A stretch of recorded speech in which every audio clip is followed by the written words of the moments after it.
Hello and welcome to my fourth reading.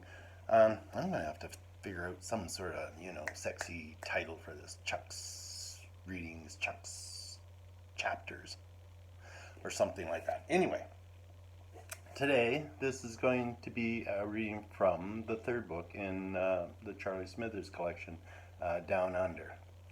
And the back of the blurb is Book 3 of the best-selling Charlie Smithers collection.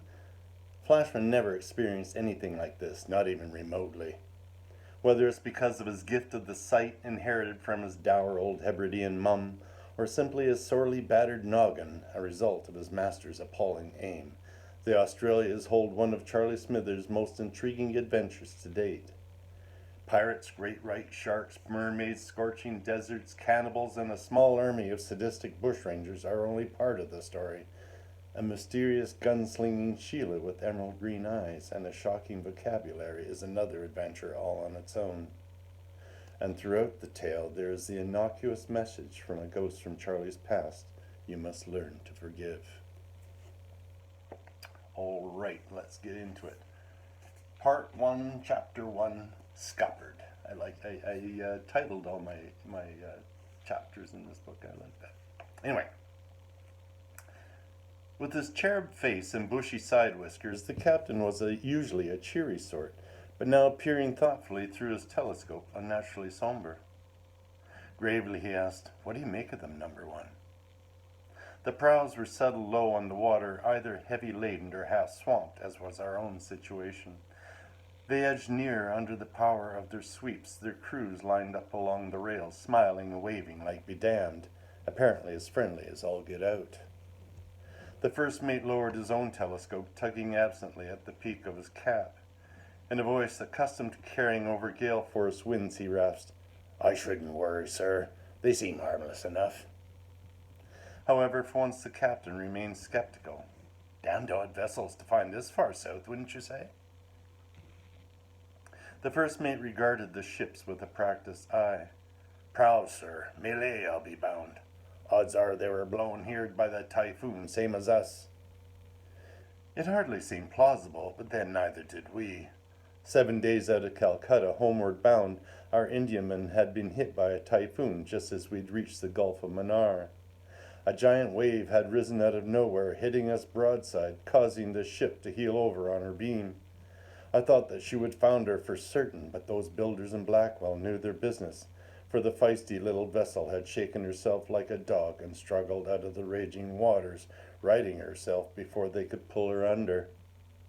Even so, the damage had been severe. The engine room had been flooded, extinguishing the boiler, and one seaman drowned. So when the gale hit seconds later, there were only the sails to maintain steerage, and this we did, running before the wind with just the minimum of canvas for the rudder to bite. 12 days ago that had been. 12 days and nights of that howling madness, driving us ever further off course, expecting every minute to be our last. Then, as suddenly as it came, the storm had abruptly abated, leaving us becalmed in waters that were foreign to all. By dead reckoning, the first mate guessed that we might be lying in the vicinity of the Coral Sea, but he was well out of court. Later that night, finally, with the absence of clouds, he was able to ascertain that we were much farther to the west and well south of the Tropic of Capricorn. I happened to be alone on deck with him when he discovered his findings. He looked up from the ship's log and noted my interest in the sextant, but didn't offer it for me to hold. Instead, he gestured off the larboard bow and said, "See that?" I looked to the point indicated, but even though the night was well lit with stars and a three-quarter moon, there was nothing, just the usual boundless waste of water. "I'm sorry, I don't." He offered me a grunt that might have been amusement or contempt. "The Australias," he replied, "not 20 leagues away." The Australias. I'd heard of them, of course, a collection of our colonies founded on a vast, mysterious continent, chock full of wondrous sights and equally wondrous creatures. Excited? Certainly I was. It would be an odd man who wasn't.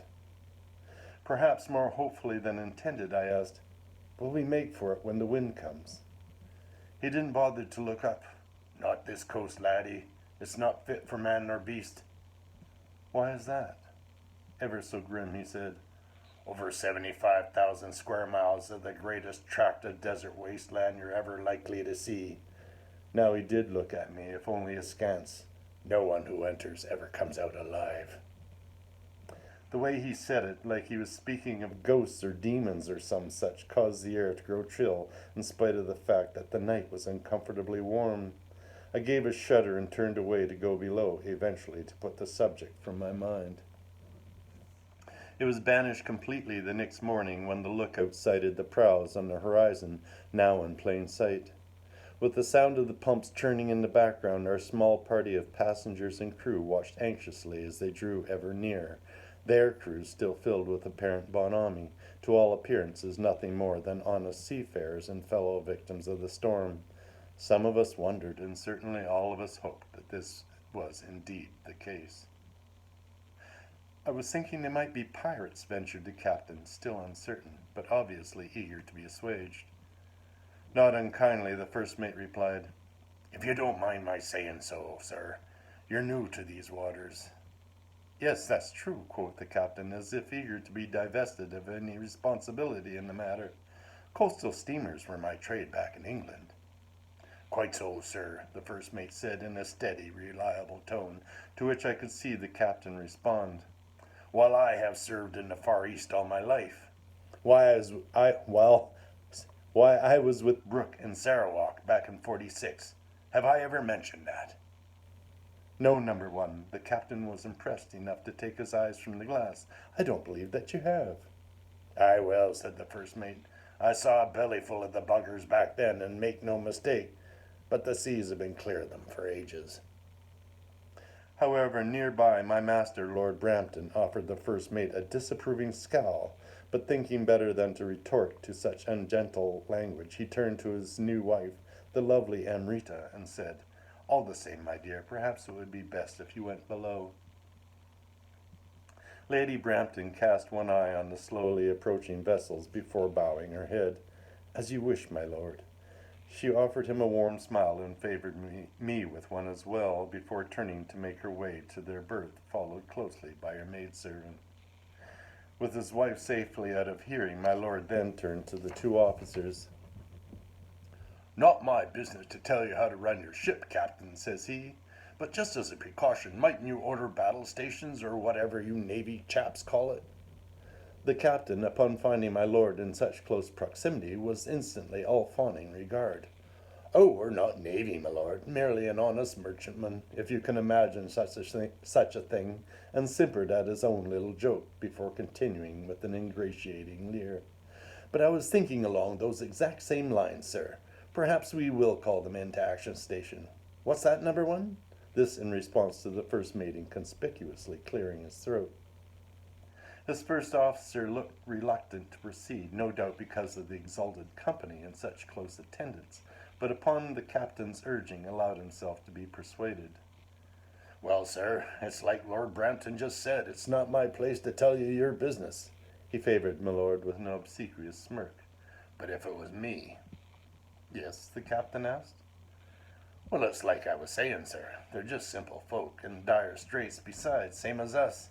If we were to run out our guns, it might serve to do more harm than good, when what's most needed is the milk of human kindness."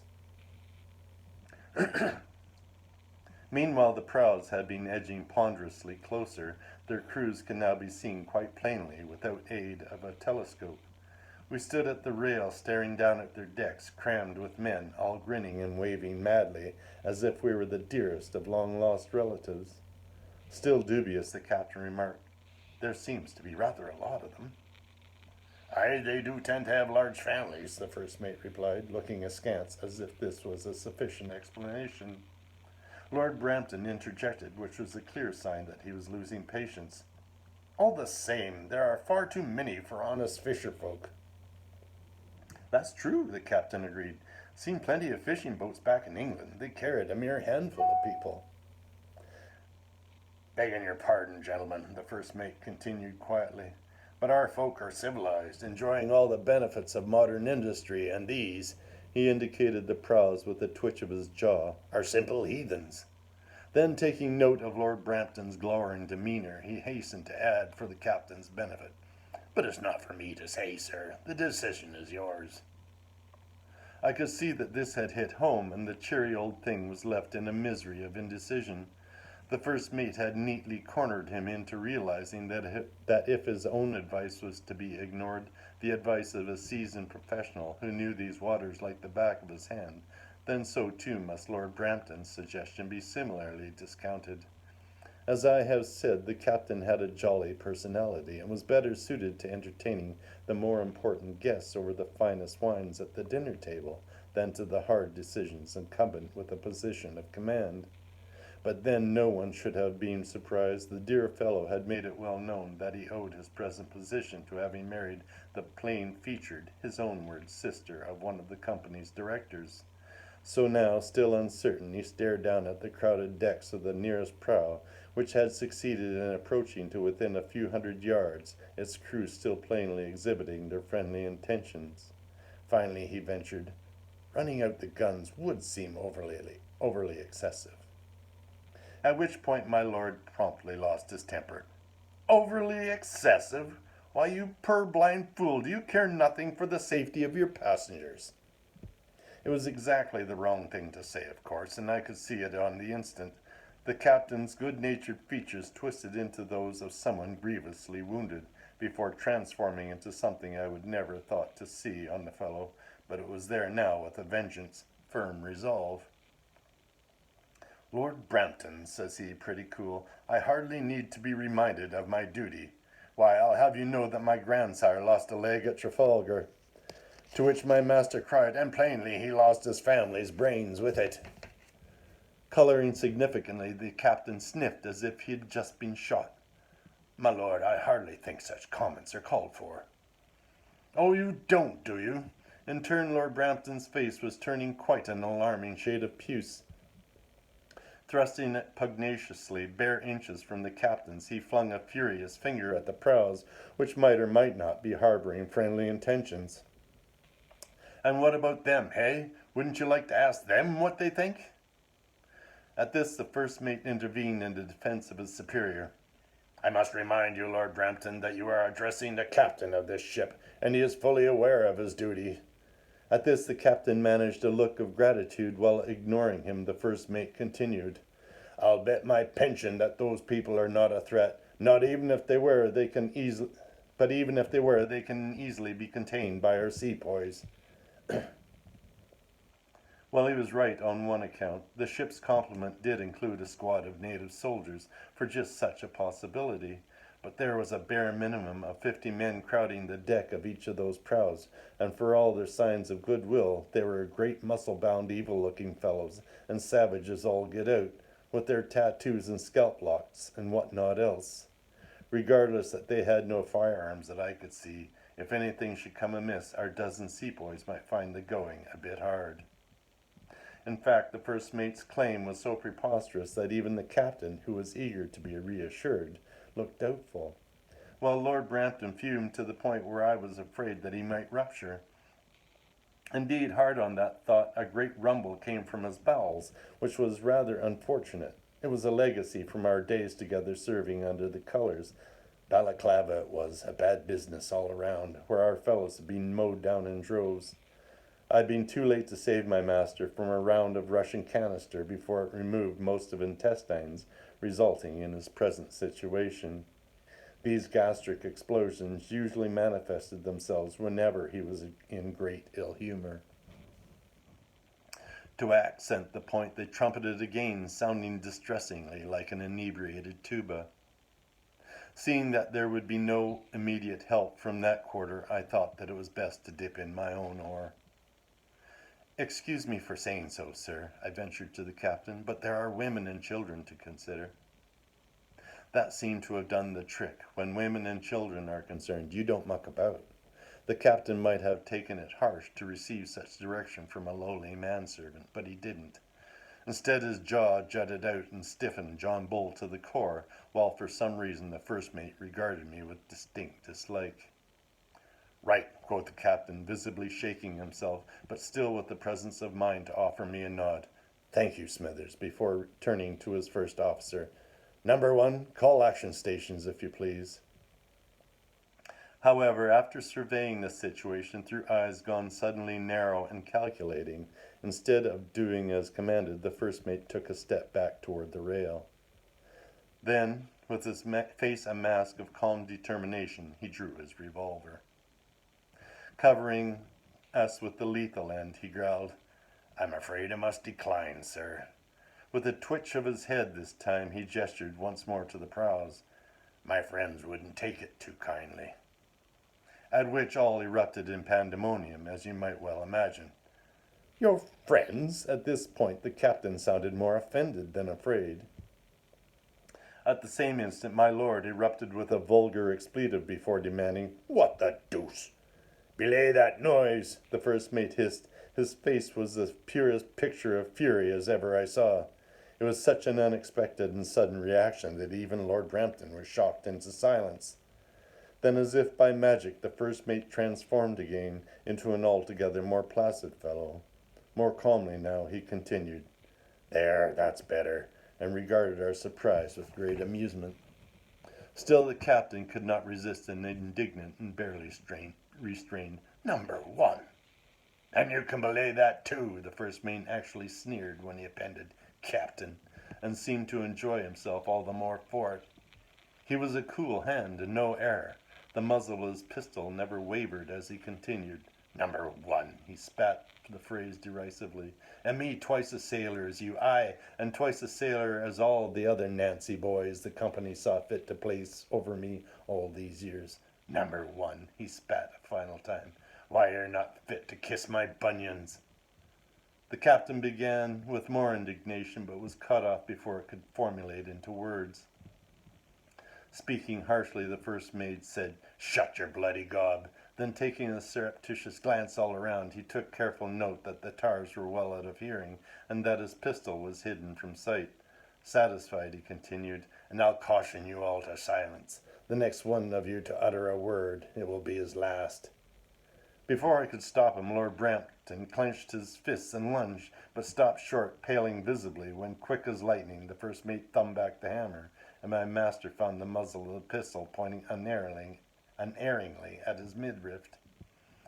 "I would advise against it, my lord," the first mate sneered, the same as he had at the captain. He managed a smile of sorts, for all that his eyes were as hard as steel pellets. "From what I've heard, that wife of yours has given you no heirs as of yet. So it would be a crying shame if the house of Brampton were to end in a pool of blood on this very deck, wouldn't it?" He paused to reflect, and his grin became evil and hard. "It's a pity, the part about your wife, I mean. As fine a piece of fluff as ever I've seen, and her a nigger besides." A furious strangulated noise began in my master's throat, but before it could erupt into full-throated bellow, I thought it best to intervene again.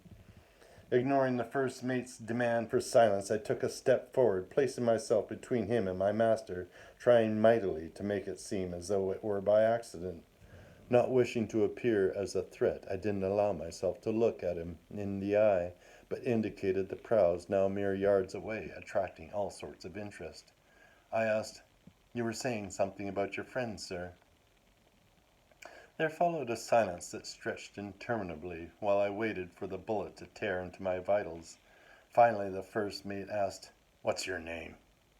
Pretending fright, I managed to stammer, "Why, it's Smithers, sir." "Smithers." He made it sound as though he were musing. "Smithers.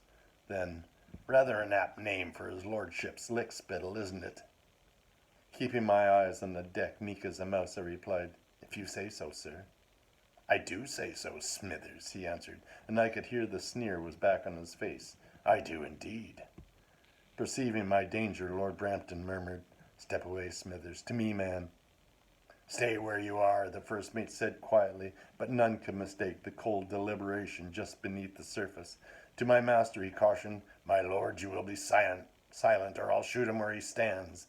Then to me again he said, "You ask about my friends."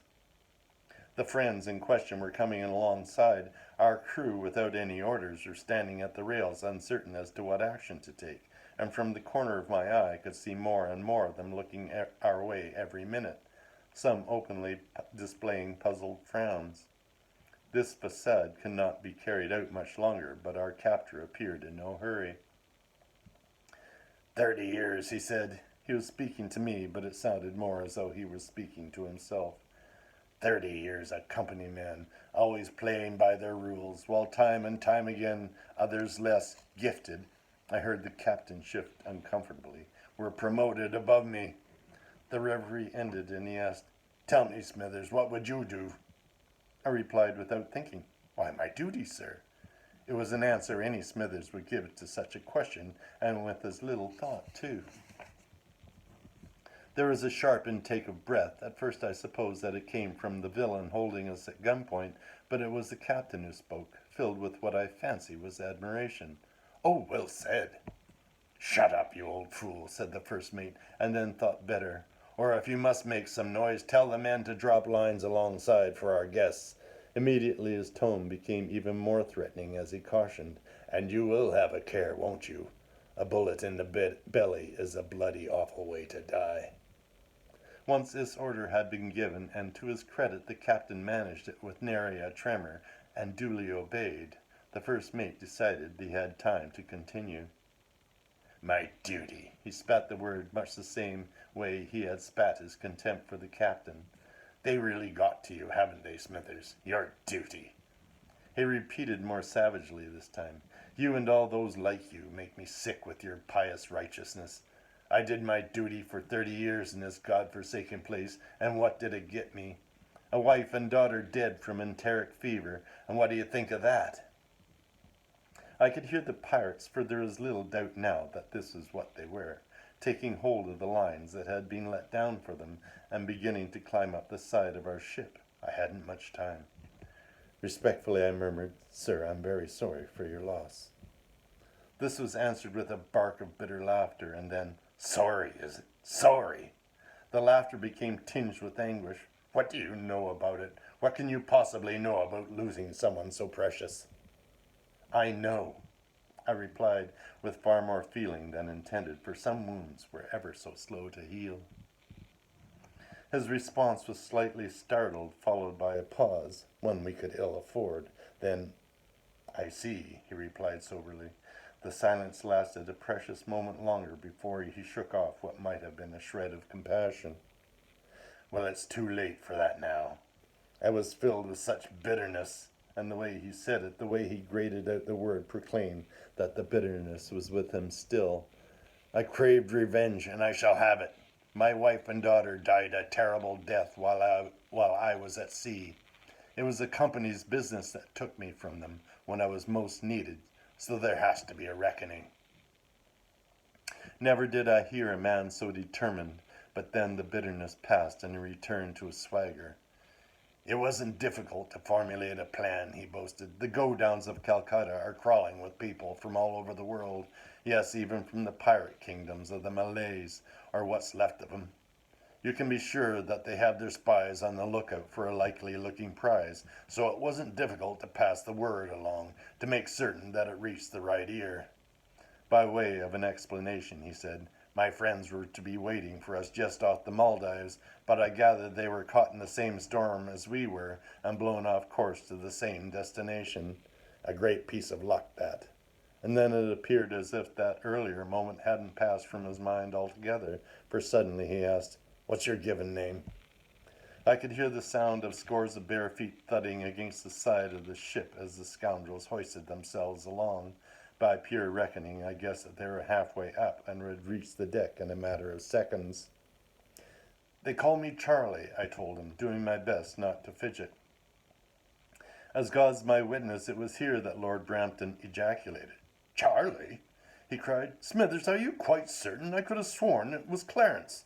His eruption of sheer amazement, and I'll ask you to remember that this was voiced mere seconds before we were overrun by bloodthirsty pirates, rang out like a gunshot, causing the captain to jump and the muzzle of our captor's pistol to swerve to cover him. That's when I struck. It wasn't so much a case of it being planned, there wasn't time, but the next thing I knew I was lashing out with my boot, and the pistol was flying out of the first mate's hand. There followed a split second of relief. Then I was swinging a great haymaker at his head and bawling for the captain to give the order to repel boarders, both at the same instant. However, it all happened with such lightning speed that the poor man hadn't time to collect his wits. The captain, that is. The first mate was an entirely different story.